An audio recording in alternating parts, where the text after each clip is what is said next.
하나님 말씀 창세기 35장 16절에서 20절까지 말씀입니다.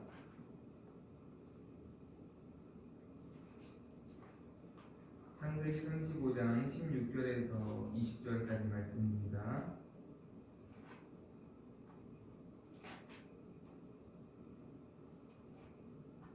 16절부터 우리 20절까지 말씀 우리 다같이 한 목소리로 합독합니다. 다같이 시작. 그들이 베델에서 길을 떠나 에브라스에 이르기까지 얼마간 거리를 둔 곳에서 라헬이 해산하게 되어 심히 고생하여 그가 난산할 즈음에 산파가 그에게 이르되 두려워하지 말라. 지금 내가 또 동남하느니라 하매 그가 죽게 되어 그의 혼이 떠나려 할 때에 아들의 이름을 베논이라 불렀으나 그의 아버지는 그를 베냐민이라 불렀더라. 라헬의 죽음에 에보다 곧 베들레헴 길에 장사되었고 야곱이 라헬의 묘에 비를 세웠더니 지금까지 라헬의 묘비라 일컫더라. 아멘.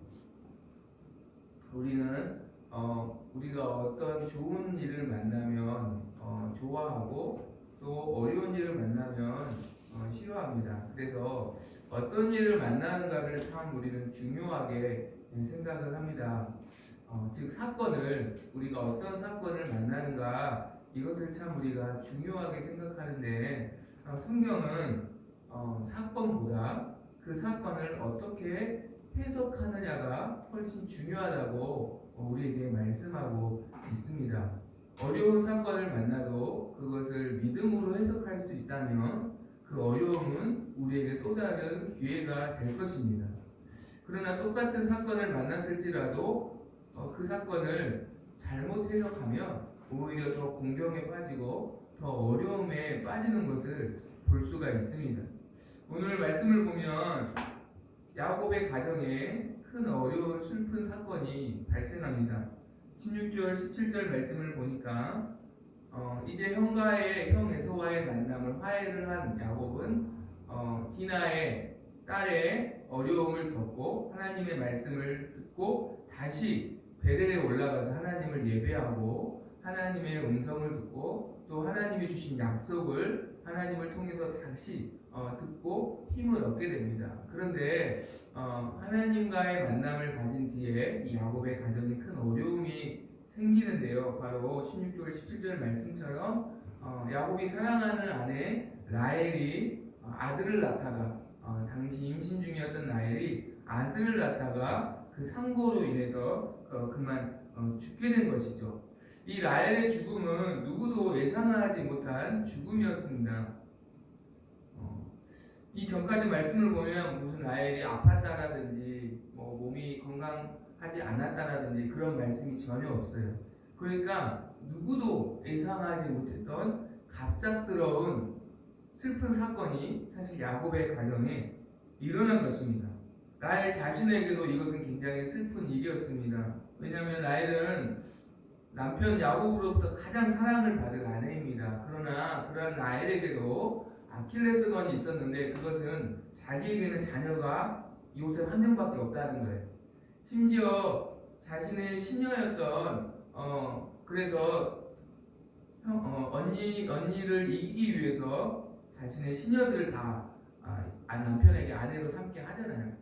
그러한 또 다른 아내들조차도 한 명 이상의 자녀가 있는데 자기에게는 오직 한 명밖에 요셉이라는 아들 한 명밖에 없는 거예요. 그러니까 남편의 사랑을 받으면서 늘 그것이 아마 자신의 컴플렉스였고 아킬레스건이었을 거예요. 그런데 놀랍게도 하나님이 다시 생명을 주셨고 이제 이 아이를 낳고 남편의 사랑을 받으면서 아무 걱정 없이 이제는 아무런 어떤 그러한 컴플렉스 없이 정말 행복하게 살 것 같은 그 순간에 자기도 예상하지 못한 죽음이 자신을 찾아오는 것을 느꼈을 때 얼마나 절망스러웠을까요?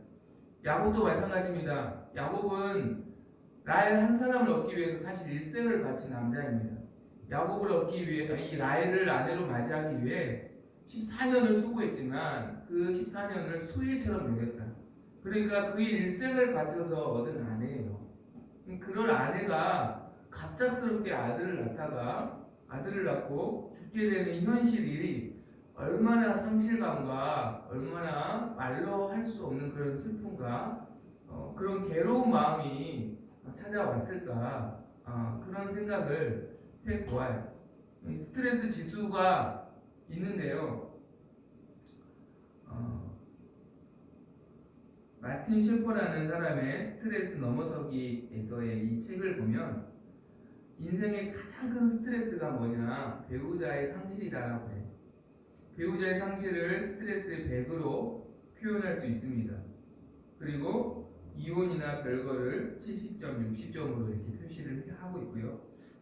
그리고 가까운 가족의 사망을 63, 개인적인 부상이나 질병을 53으로 표현하고 있어요. 그런데 배우자의 상실은 100입니다.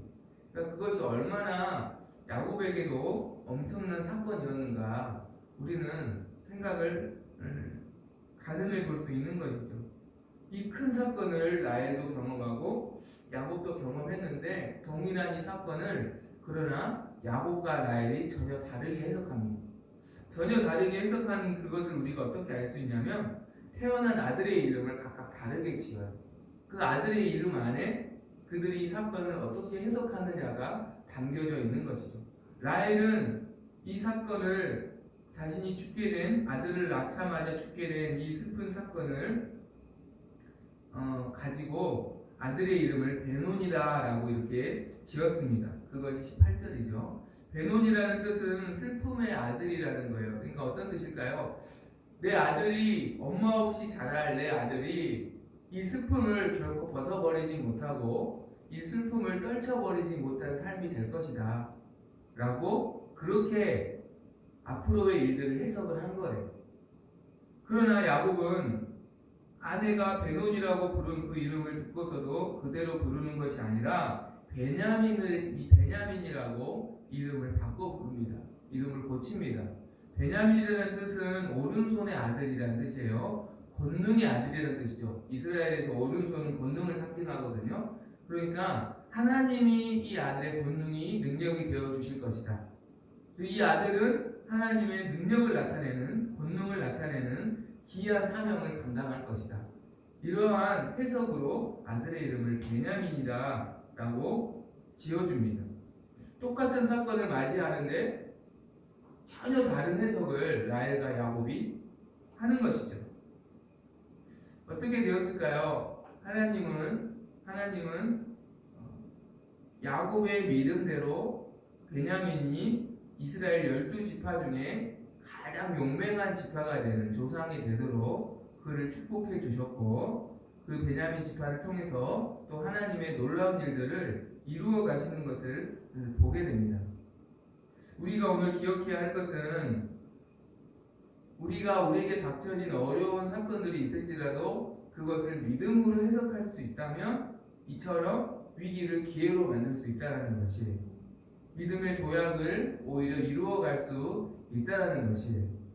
그렇다면 우리가 어떻게 야곱처럼 우리에게 어떠한 사건을 믿음으로 해석할 수 있을 것인가? 그것은요, 보이는 현실을 받아들이는 것이 아니라 하나님의 약속의 말씀을 받아들여서 해석해야 합니다.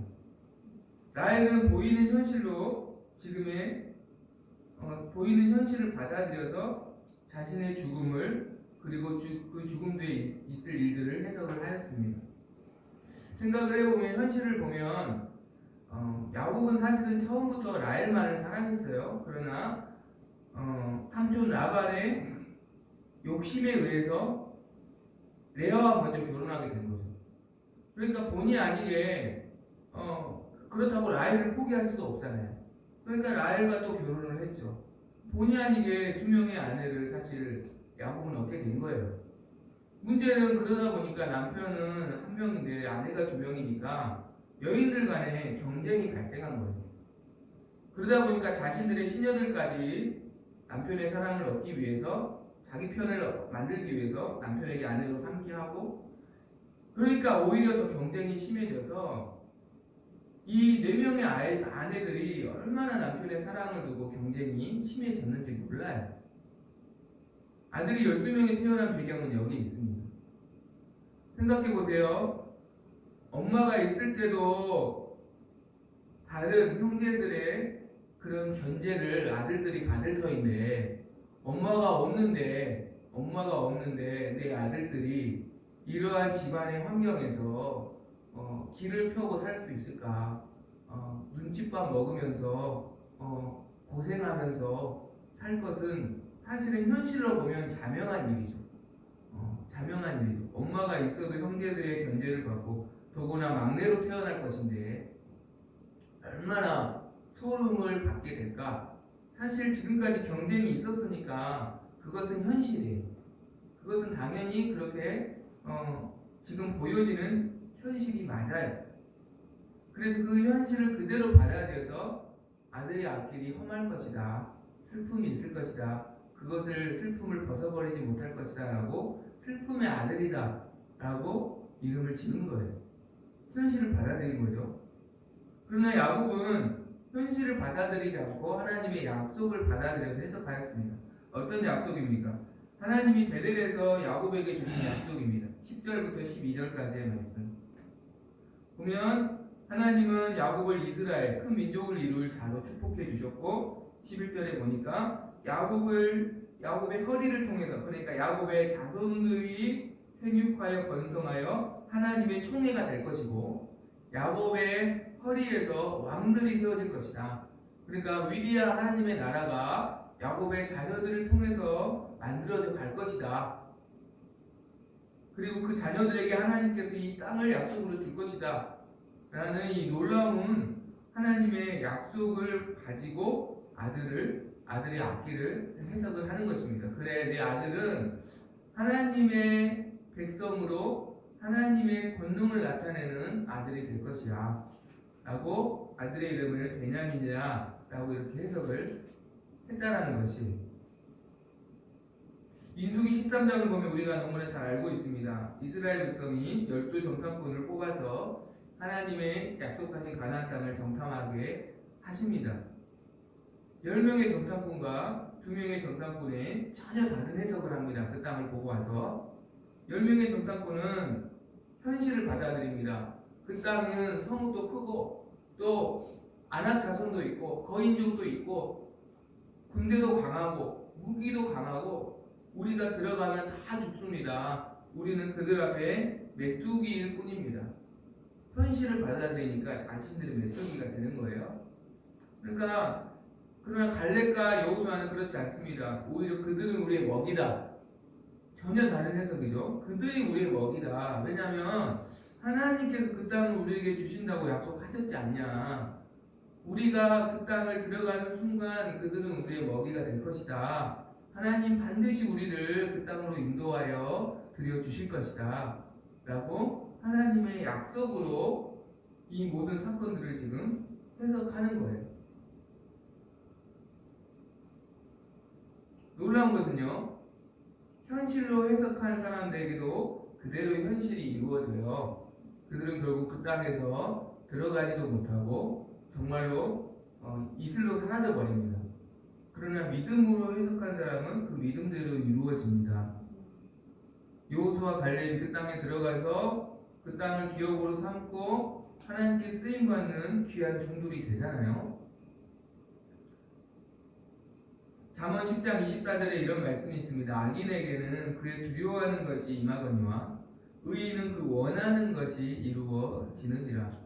믿음으로 해석하면 그 원하는 그가 믿는 대로 하나님이 일하여 주실 줄 믿습니다. 그래서 우리가 믿음으로 해석할 수만 있다면 어려운 사건을 만나도 우리는 하나님의 일하심과 오히려 위기를 기회로 만드시는 하나님의 은혜를 경험하게 될 줄로 믿습니다. 우리가 그렇다면 현실을 받아들일 것인가? 하나님의 말씀, 우리가 매일 하나님의 말씀을 듣잖아요. 이 말씀을 듣고 이 말씀으로 해석할 것인가? 이 결정적인 차이는 하루아침에 만들어지지 않습니다. 무엇을 받아들일까를 결정하는 이 선택의 차이는 내가 원한다고 되는 게 아니라 경건의 습관이 필요합니다. 그것은 내가 평소에 무엇을 즐거워하고 무엇을 가까이 하는가 그 습관을 보면 알 수 있어요. 사실 라헬은 항상 보이는 것을 중요하게 여기는 습관을 가졌어요. 창세기 31장에 보면 이제 아버지의 집을 남편과 함께 떠날 때 아버지의 드라빔을 훔쳐옵니다. 아버지가 섬기는 우상이죠. 왜 그게 없으면 불안한 거예요. 뭔가 이게 보여지는 그런 자신을 안심하게 할 만한 그런 것들이 없으면 라헬은 사실 불안한 거예요. 늘 불안한 거예요. 늘 보여지는 것을 중요하게 여기는 습관을 사실 라헬은 가지고 있었습니다. 자기는 결혼했는데 자녀가 없어요. 자녀가 없으니까 또 불안하잖아요. 그래서 그때도 야곱에게 자녀를 만들어내라 라고 억지를 부리잖아요. 야곱이 그때 처음으로 화를 내죠. 자녀를 주시는 분은 하나님인데 어찌 나한테 만들어내라고 하느냐, 어찌 하나님을 인정하지 않느냐, 이렇게 말을 한 적이 있잖아요. 보이는 걸 중요하게 여기는 습관을 가지고 있어요. 그러나 야곱은 베델에서 하나님을 만나고 하나님의 음성의 귀를 기울이는 습관을 가지고 있었어요. 35장 15절에 보니까 하나님이 자기와 말씀하시던 곳의 이름을 베델이라 불렀더라. 그러니까 베델에서 오랫동안 머물면서 하나님과 이야기했다라는 걸 알 수 있어요. 하나님과 오랫동안 이야기하면서 하나님의 음성을 가까이 하는 습관을 가지고 있었어요. 여호수아와 갈렙도 마찬가지입니다.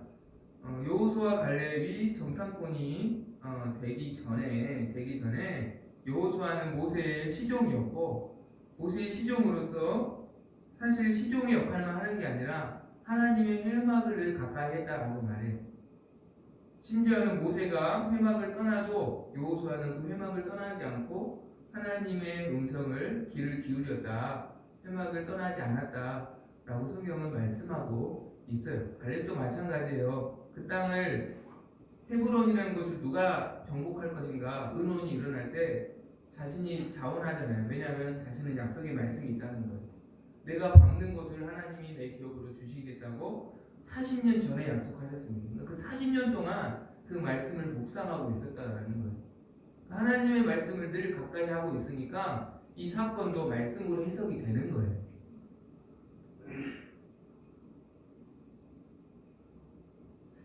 그러니까 평소에 내가 보이는 것을 중요하게 여기는 사람은 늘 그것을 그렇게 해석할 수밖에 없어요.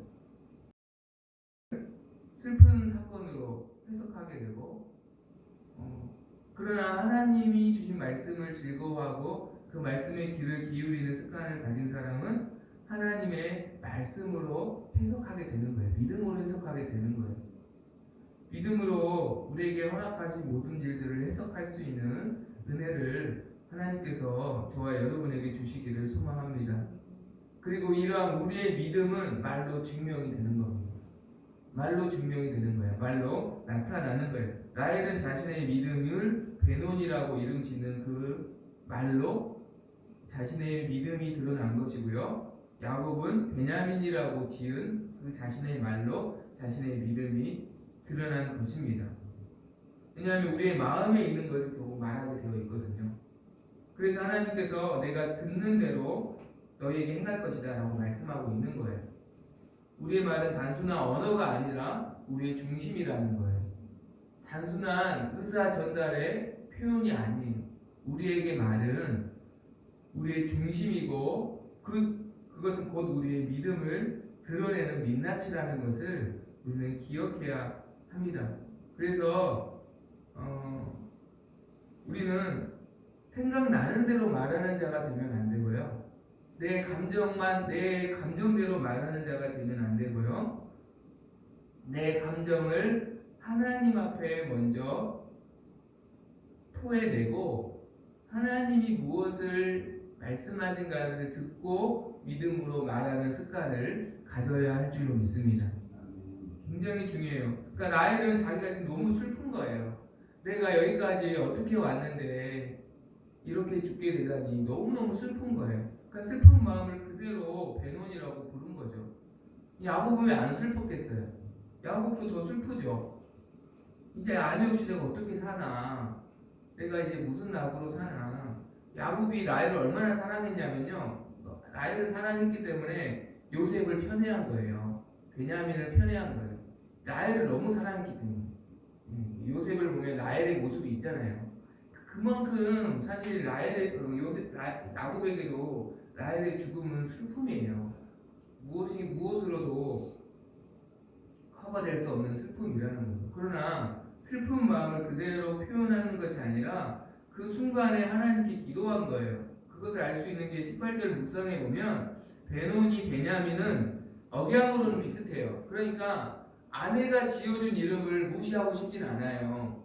어떻게 보면 아내의 유언과도 같은 말이니까. 그런데 뜻은 전혀 다른 이름으로 베냐민이라고 부른 거죠. 억양으로는 비슷해요. 베노니 베냐민 이렇게. 그러나 전혀 다른 믿음의 뜻으로 하나님, 이 아들은 아내가 이런 슬픔 가운데 이런 이름을 지었는데 이렇게 불러도 될까요? 순간 이렇게 기도했던 것이고, 하나님께서 주신 지혜를 가지고 하나님의 음성을 듣고, 아니야, 이 아들을 통해서 내가 일할 거야, 이 아들을 통해서 내가 나의 본능을 나타낼 거야 라는 감동을 받아서 베냐민으로 바꿔서 부른 것이죠. 고친 거예요. 우리의 감정은 하나님께 기도하고 하나님의 음성을 듣고 말할 수 있는 저와 여러분이 되기를 간절히 소망합니다. 한 주간 돌아보면 저도 믿음으로 말하지 못하였던 적이 참 많았던 것 같아요. 지난주였던 것 같아요. 꼭 가야 할 어디 모임이 있어서 다녀오다가 저도 모르게 그 신호위반 찍힌 거예요. 초행길이다 보니까 아내가 전화가 왔어요. 너것도 이거 찍혔어. 근데 좀 속상하더라고요. 굉장히 속상해요. 그래서 저도 모르게 그런 원망의 말이 나오더라고요. 원망의 말이. 그래서 전화 끊고 또 회개했어요. 그래도 안 다치고 건강하게 초행길을 잘 다녀오게, 먼 길을 그래도 잘 다녀오게 해주신 것만으로 감사한데, 제가 또 은혜를 모르고 또 망각하고 원망이네요. 주님 용서해 주세요. 용서해 주세요. 제가 항상 믿음으로 말할 수 있도록 도와주세요. 그렇게 또 회개하고 오늘 또 설교를 준비하면서 말씀을 나눕니다. 우리의 말이 하나님의 음성을 듣고 말할 수 있는 믿음을 말하는 말이 되기를 소망합니다. 그래서 우리의 길을 그 믿음대로 일하시를, 우리의 길을 인도하실 하나님을 경험하시기를 간절히 소망합니다.